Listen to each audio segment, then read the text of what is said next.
You think you know the Little Mermaid. A breathtaking underwater princess trades her voice for legs, wins the prince's heart, and sails into a sunset of happily ever after. That's the candy-coated lie Disney force-fed you in 1989. The truth will freeze the blood in your veins. Hans Christian Andersen's 1837 original is not a fairy tale. It is a slow, deliberate autopsy of self-destruction, existential dread, and a 300-year purgatory that never truly ends. This is not a love story. This is a coded scream from a man who paid that same price every single day of his life. To feel the full weight of what Andersen created, you have to walk backward through centuries of European terror. Merfolk were never beautiful dream creatures. For 1,000 years, the moment a mermaid broke the surface, every sailor on deck understood one thing: death had already booked passage. An old ballad from the 700s spells it out. When she appears, abandon hope. She doesn't attack. She doesn't need to. Her face above the waves is the signature on your death warrant. 1782 off the Hebrides, the log of a Scottish brig records a woman's face rising from black water, hair drifting like rotting kelp. The captain wrote in a hand that shook so hard the ink bled. Her eyes held neither mercy nor malice, only the emptiness between stars. 6 days later, the ship was kindling on the rocks, every soul gone. Norse fishermen called them marmenil, half men with scaled arms and sockets full of nothing, and swore entire fleets vanished within hours of a sighting. These were not tavern tales.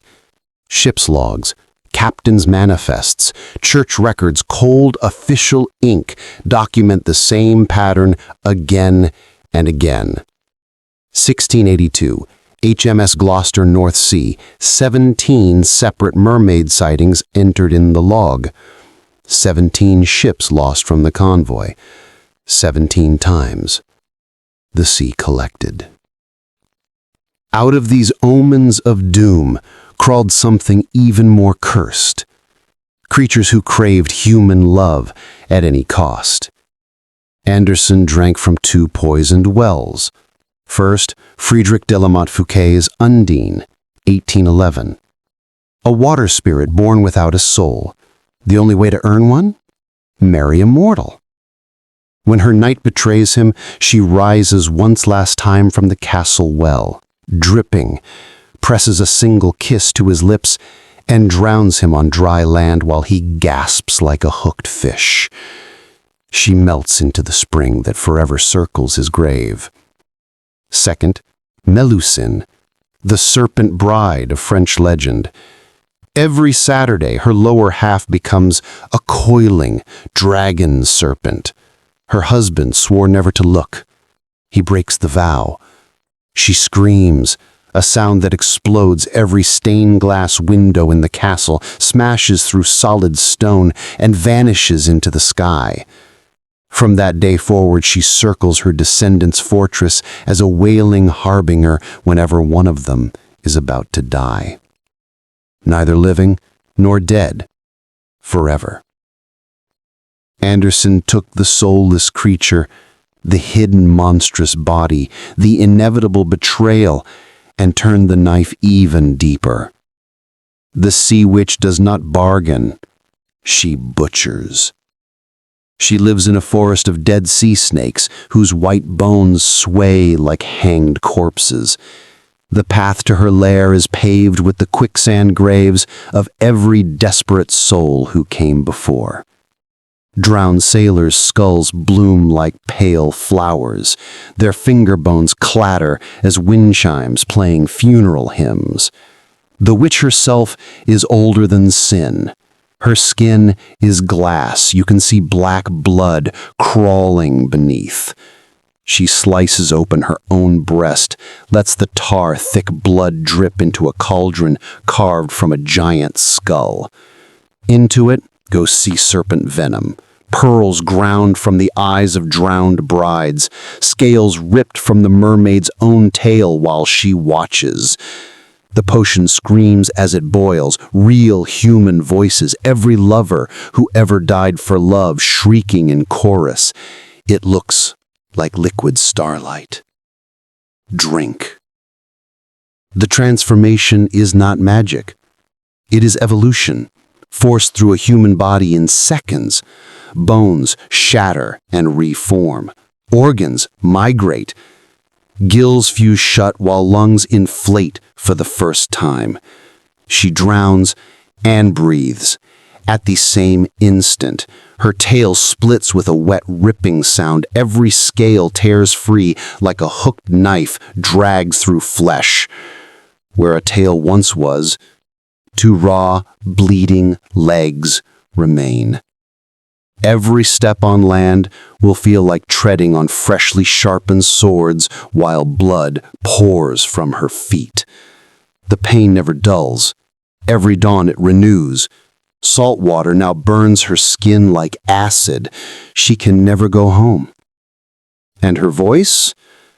Gone. The witch didn't take her voice box. She carved out her tongue. In Danish folklore, the Haufru's voice could command storms, raise the dead, make men forget their own names. By ripping it away, the witch neutered her power, her danger, herself. To Andersen's original audience, the symbolism was brutal and obvious. A woman must be beautiful, graceful, and above all, silent. Mermaids live 300 years, then dissolve into foam. No soul, no afterlife, total erasure.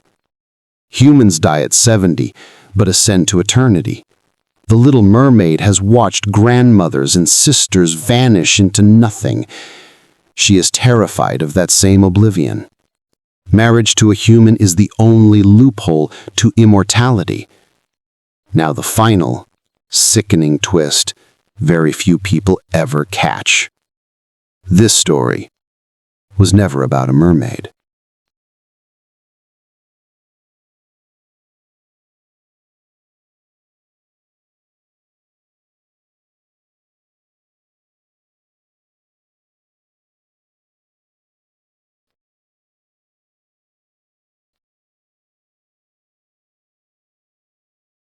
Copenhagen, 1836.